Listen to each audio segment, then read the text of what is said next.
Hi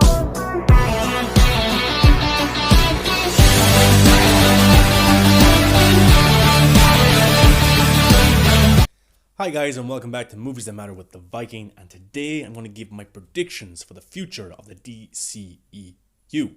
Now of course, Zack Snyder's Justice League is coming in 2021, and there's a lot of clickbait articles and opinions from people, especially people who were against the Snyder Cut in the first place, saying that Zack Snyder's Justice League is just a one and done thing.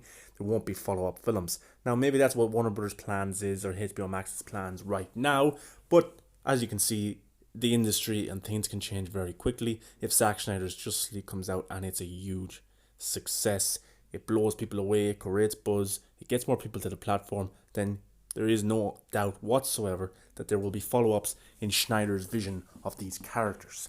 But I want to give what I think, in my opinion, is going to happen in the future of the DCU with the streaming service and on the big screen. And let's get into it. Number 1, Supergirl. Now, as you know, a few weeks ago it was reported that Warner Brothers have cancelled their Supergirl film.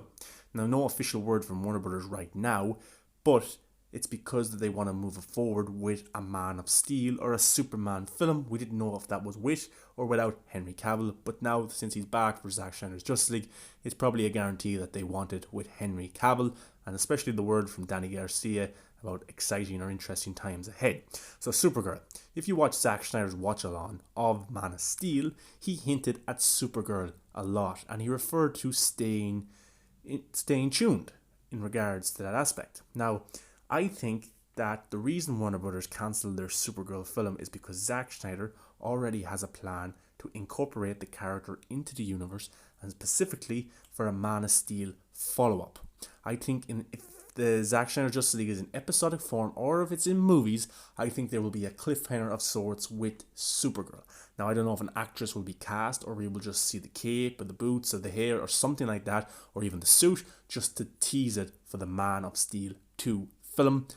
So that's an interesting and possibility. He hinted at it a lot, especially with the open pod, and especially with other aspects of the film. So, Supergirl coming into the DCU, probably on the big screen with Man of Steel, so Superman can train, can teach Supergirl as best as he can and build her up as a character. I think it would be a mistake to go off and do a Supergirl film straight away without incorporating her in with the Man of Steel Superman. Number 2, Ben Affleck's Batman. I don't think Ben Affleck will be finished after Zack Snyder's Justice League. I think HBO Max will offer a platform for him to continue to be the Dark Knight. And if Zack Snyder's Justice League is a success, I think there will be a Justice League 2 and a Justice League 3 like Zack's original vision. Now, if it's in episodic form, I definitely think there will be a season 2. And this will offer the chance for him to come back as the Dark Knight. But also, if he was to come back in his own standalone elements, I think an episodic series around Ben Affleck's Batman would be amazing. Something I had an idea of, A Night in Gotham. Like pretty close to what the Arkham games were. We follow Batman over a series, could be 5 to 6 episodes, but it all takes place on the one night. And Batman, Ben Affleck, comes up against his rogue gallery, maybe at the end fight coming up against the Joker or Deathstroke. Now that would be very interesting and very cool. But if it was to be a movie for HBO Max, then that's not out of the question either. There's no problem of having a on-screen Batman and then a streaming Batman. Because if you look at comic books, if you look at animated films, different characters, different actors play the character at the one time. You've got Gotham that was on as well. That had a Batman element to it. It had the city of Gotham. At the minute you got the CW. You have Flash. You have Superman. You have Supergirl already on the small screen. Some of them are on the big screen, and then you might have some of them on a streaming service. So this isn't out of the question whatsoever. I don't believe Ben Affleck when he said he's done. At the time, yes, maybe that's the way he was feeling, and his personal life has changed drastically since then, and he seems to look healthy and better, and I'm glad and I'm happy for him. But I think he has so much unfinished business left with the Dark Knight, and I don't think in Zack Snyder's Justice League his story ends nicely or happily ever after. I don't think there's an ending arc to his character in Zack Snyder's Justice League. If anything, I think it sets it up for more story. And if Ben Affleck, he is a Batman fan, he feels so passionate about playing the Dark Knight. Of course, he was so enthusiastic about when he first got casted, and he was so into Zack Snyder's vision and story of the character. And Jay Olivia, who was the director of the animated film The Dark Knight Returns Part 1 and Part 2, he read Ben Affleck's Batman script, and he said it was the best Batman script he had ever read. So that will just show you the quality that's in that script and what we could get from Ben Affleck. We're talking about an Oscar-winning Ben Affleck, a brilliant actor who was shafted out by Warner Brothers of his own solo film and behind-the-scenes drama, very like Zack Snyder. But now it seems that he's back. He's excited for 2021. He has promoted it all over his social medias, so who's to say that he doesn't have plans? And at the minute, the Culture Nerd, if you follow him on Instagram or on Twitter, he says that HBO Max or AT&T have plans of bringing Ben Affleck's Batman back for future stories. So to keep it short, is 2021 the end of Ben Affleck's Batman? I don't think so. Number 3, Black Adam versus Superman. Now, I think that Dwayne "The Rock" Johnson is a very, very important element of Henry Cavill coming back to the DCEU, coming back to play Superman. Now, we've seen before that the two of them had a meeting. The both of them have the same agent, Danny Garcia. Now, Dwayne Johnson is probably the last remaining box office star who is guaranteed to get you box office numbers. Back in the day, you had like actors like Will Smith and different ones like that who were guaranteed any film that were in to make money. But Dwayne Johnson seems to be the last of that element. And I think a very interesting way to market this film, if they were to do Black Adam versus Superman, whether that be in the Black Adam solo film or a Man of Steel 2, I think The Rock would do an unbelievable job at marketing this as The Rock versus Superman. The Rock is a specimen of a man. He is huge. He looks like a superhero. So why not? Why can't them two go at each other in a film? And that would be really, really cool. I think it's a huge possibility, especially with the two of them having the same agent, and Henry Cavill wants to portray the character again in future films. I think we could have a Superman on the streaming service of HBO Max, tell Zack Snyder's vision, but then have solo movies on the big screen. So, if The Rock versus Superman was to happen, I think that is box office gold. Number 4. Now, some of you are going to laugh at this opinion or this theory, but I think Green Lantern will be in Zack Snyder's vision of Justice League. Now, I have kind of slight thoughts that he might be in Part 1, which is in 2021. And if Zack was to get to continue the story, I think he would definitely have Green Lantern in 2 and 3. Now, it's been rumored that Sam Benjamin is supposed to be Green Lantern in Zack Snyder's Justice League. And I've even interacted with Sam Benjamin myself, and he has tweeted back, or he has liked GIFs that I have sent of him or of Green Lantern, and he has liked them. So that it's not confirmation, but he has teased and hinted at the role of Green Lantern. Now, we know Sam Benjamin was in a 25-minute to 30 scene in Zack Snyder's Justice League that was cut, and he was with another metahuman. But I've also heard reports that he is not Green Lantern. The person I think who will be Green Lantern for Zack Snyder, yes, is Ryan Reynolds. I think he will come back and portray Green Lantern. Now, some of you are probably laughing at this, but other people have reported this as well on social media. They are hinting at it very strongly that Green Lantern could be portrayed by Ryan Reynolds once again. Now, if you follow Race Grandhoff, she says that there is talks of having cameos in Zack Snyder's Justice League that weren't in his original plan, and it's by people who have used the hashtag release the Snyder Cut, who weren't in the original plan but have used that hashtag, could end up being in the film. Now, Ryan Reynolds has joked and flirted with the hashtag release the Snyder Cut in the past. He has said it at Comic-Cons. He has said it on social media. So it is not it's not off the lawn shot that he could come back as the Green Lantern. Now, you're thinking that he is Deadpool, but if you follow Rob Liefeld on Twitter, he is the co-creator of Deadpool. He does be involved in kind of producing other films and stuff like that sometimes. And he said that Disney, Kevin Feige, MCU have no plans whatsoever for Deadpool in the MCU for the next 4 to 5 years at least. So he doesn't think that Disney are going to move forward with Ryan Reynolds as Deadpool. He thinks we are lucky to have gotten the films that we got under Fox, 2 great films, but he doesn't think that's going to happen under Disney. So Ryan Reynolds is available, and he's not going to play another MCU role, because people would kind of look at it too much. Why isn't he Deadpool? Then the only other superhero option is in the DC world, and why can't he come back? All you gotta do is disregard the solo film that happened in 2011. Take elements of that film that worked, that people enjoyed, that had good elements in the script, and bring them into Green Lantern in terms of Ryan Reynolds again. Now you're thinking of, it doesn't make sense, the continuity and all this. Look, listen, this on the streaming service is Zack Snyder's vision of this world. And on the big screen, it's different. It looks like they're going more solo film routes. They're going more, the directors do their own thing in terms of Joker, in terms of Robert Pattinson's Batman. And then you got the solo films that kind of connect to the Justice League in terms of Wonder Woman, Flash, Aquaman, but they don't go back and forth with the previous films. They don't have nods like the Marvel films would have, and they don't have to for it to work. So if Ryan Reynolds was to come back as Green Lantern, I think it would work under Zack Snyder. It will be 100% different and 100% better in Zack Snyder's vision.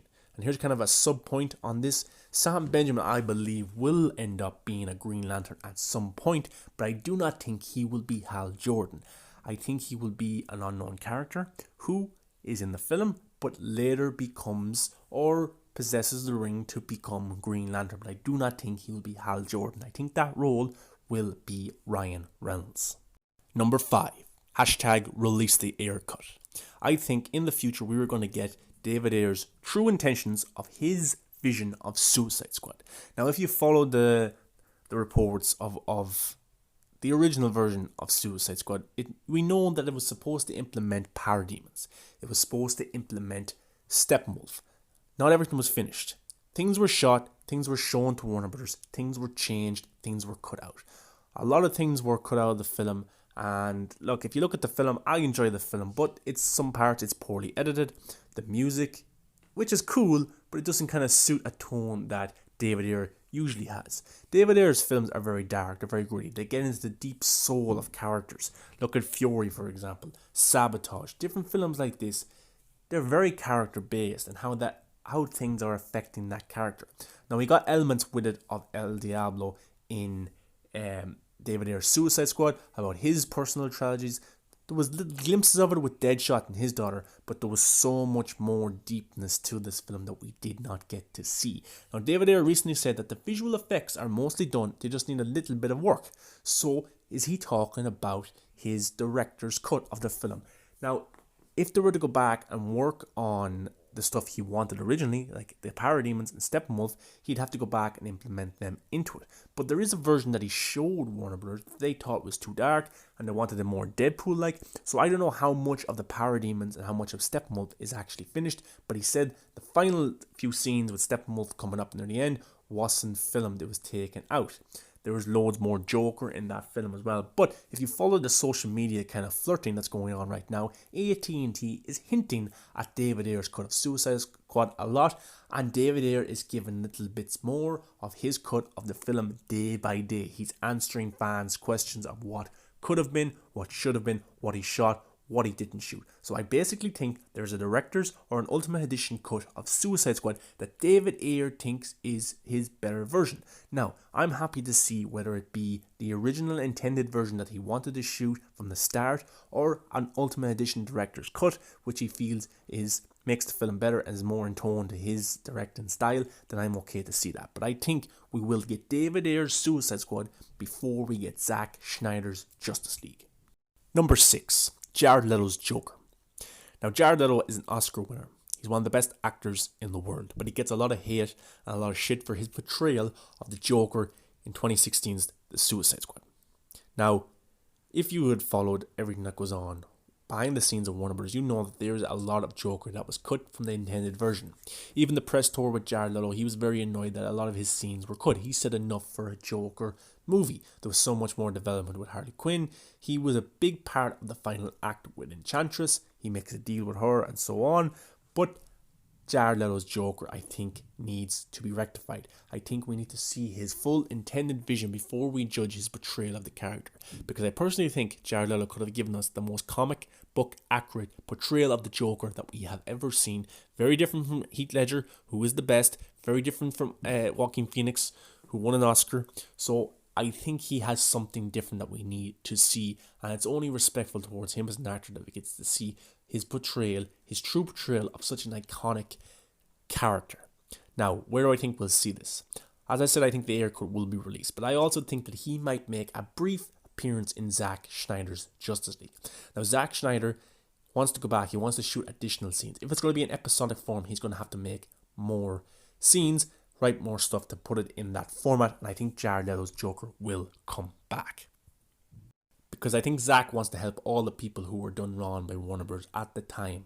Him himself, his writers, his crew, his actors, David Ayer, even Jared Leto, people who he is friends with who Warner Bros. Have done wrong by. I think Zack Snyder wants to rectify all of this, and now that Warner Bros. AT&T are 100% behind him in his vision of portrayal, of giving us the fans what we want, I think there's a lot of possibilities that could happen. Of course, with the virus, it seems to go away quickly, so he can shoot these scenes and get things out in 2021. Number 7, Justice League Part 2 and Part 3. I think Zack Snyder's Justice League is going to be a success. I think it's going to bring subscriptions to HBO Max, and that's exactly what they want. I think it's going to create buzz, it's going to create excitement, social media will be off the charts, but I think it will lead to further visions of Zack Snyder's intended world.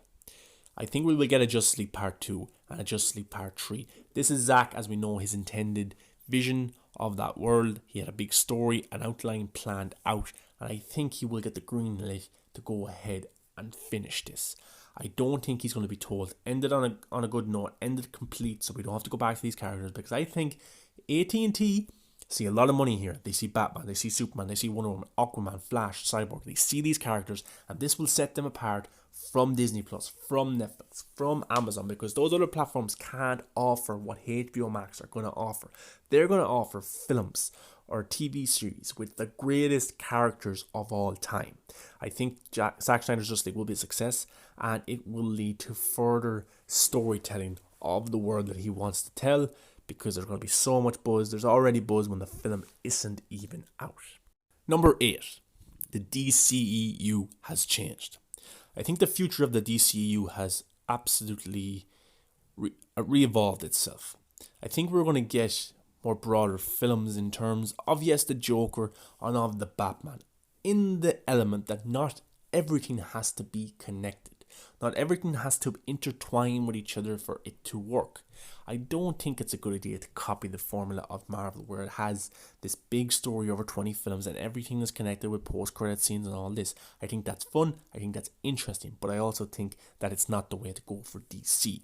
I think the DCEU is films directed by people who know what they're doing and are telling their story. I think it offers the chance for us to get R-rated films like The Joker, a standalone trilogy with Matt Reeves and Robin Pattinson, Zack Snyder's vision, the Snyderverse on the HBO Max platform, the solo trilogies like Aquaman, like Wonder Woman, like Flash on the big screen, these gritty stories with Harley Quinn and the Birds of Prey, even more streaming service movies. Maybe it offers opportunities for stories of Deathstroke, little short stories, little short films. I don't think the DCEU is not Man of Steel, Suicide Squad, Wonder Woman, Batman vs Superman. I don't think it's that world anymore. I think it's much more. It's much more broader. It's much more variation for people on different platforms, whether it be on the small screen, whether it be on the big screen. But it offers good, entertaining, director-filled films. So we can have the Snyderverse on HBO Max and let him tell his story. We can have Robin Pattinson on the big screen with Matt Reeves and let him tell his story. If Ben Affleck wants to do a Batman series or a Batman movie, then they're going to be let do that. I think this opportunity of HBO Max has brought more artistic vision, artistic integrity to Warner Brothers, to AT&T, and to the DC world. I think we're getting so much more.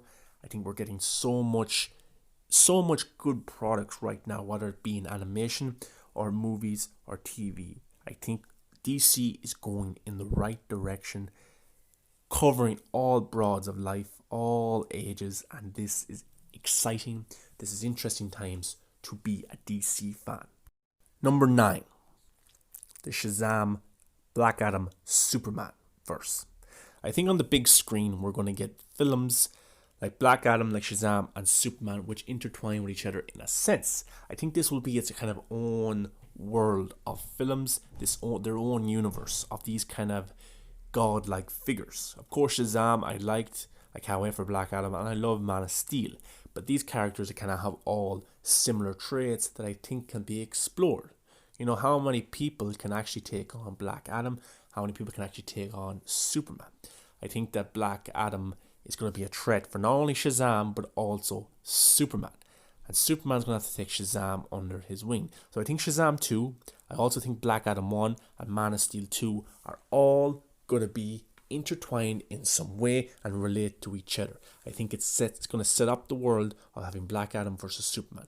I think Black Adam will take on the Shazam family, beating them, maybe only keeping Billy around, but it's interesting, it's exciting. I think that's the word we're going to get into. I think it's going to be like the Flash verse, kind of the speedster verse that Ezra Miller was talking about, where we have got so many speedsters and they have their own kind of universe. I think we're going to have that with these kind of Superman, Kryptonian kind of like figures.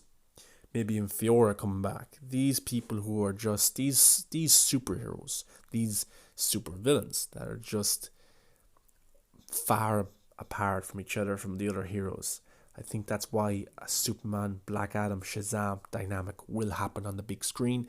And then on the small screen, Zack can use Superman and Henry Cavill the way he wants. But I don't think Zack Snyder has any plans for Black Adam, any plans for Shazam. I think that's all going to happen on the big screen, and I'm really excited for that. Number 10, Harley Quinn and the Joker. Now, Birds of Prey came out, and it didn't break any box office records. It probably broke even and made a little bit of profit. I liked the film. I thought it was okay. Of course, the next time we'll see Harley Quinn is in James Gunn's The Suicide Squad. But I think after we see more Jared Leto, there's going to be more of a want for that character. And I think the movie that was greenlit a few years ago, or there was talk of it a few years ago, the Harley Quinn and Joker film, I think that will happen in the future of the DCEU. Jared Leto has talked about he would love to come back and portray the character. And that's a film that many average audiences wanted to see going on after Suicide Squad. They like the element of Joker and Harley Quinn, especially a lot of teenagers and young people, because I remember the time when the film came out, that was a great buzz around it. People really liked that element and wanted to see more of it. And they've tried to step away from the Joker as much as possible. In Birds of Prey, make Harley Quinn her own woman, making her own decisions, fighting up against differences and things like that, which is okay. But I think the character, for her to work, needs the Joker. Now, Suicide Squad had the benefit of having Will Smith as a megastar. You could market the shit out of Will Smith. You had the Joker. You could market the shit out of the Joker. You could market even the Batman cameo. You know, you could market those things. And that's why I think the film did so well. The trailer looked fun. It looked like a fun, bright film. And it made a lot of money. But Harley Quinn was probably the best element of that film, in my opinion. And that's why everyone was talking about her after it. But the biggest mistake that Birds of Prey made was not using a Will Smith. They're not using Jared Leto's Joker. Because they kind of didn't even show Jared Leto's Joker that much. They used an animation. They showed his shoulder. I think if they had Jared Leto in that film, it would have made a lot of money. The Joker is a big character, and a lot of young people would have liked to see the element between the two. So I think going forward, rather it be another Harley Quinn film like a Gotham City Sirens that David Ayer wanted to do a few years ago, I think there will be another film with Harley Quinn, not called Birds of Prey. It won't be called Harley Quinn, but I think it will be Gotham City Sirens, or it could be Harley Quinn and the Joker. I think that's a film that has a huge possibility of happening, and I think David Ayer is the man to direct that film. So guys, those are my 10 predictions for the future of the DCU going forward. Especially with the big news of Zack Snyder's Justice League happening. We have a universe on the big screen, we have a universe on the small screen. It's very interesting and exciting times to be a DC, to be a superhero fan, and I can't wait. If all 10 of these predictions come true, then that would be wonderful, even if half came true. But we'll see as time goes on. We'll hear more things. We'll understand more things. And I hope I can go back and look at this video and say, look, I got most of these things right or wrong. At least I can go back and admit I was wrong. But let me know what you think, guys. Are you excited for the future of the DCU? Can you not wait for Zack Snyder's Justice League? Do you want to see the haircut? Do you want to see more Joker? Do you think what's going to happen with the dynamic of Superman, Black Adam? Let me know. Ben Affleck's Batman, do you want him back? What form do you want him back? Do you want him gone after Zack Snyder's Justice League? Let me know. Come follow me on Twitter at MovieBuff100. Come follow me on Instagram at Movies That Matter, The Viking. And you'll also find me on Facebook at Zack Snyder's Justice League. I'm doing a lot more lives there and interaction with the fan base over there, so definitely come check that out. So let me know, guys. Subscribe, like, comment. See you next time. And remember, stay positive.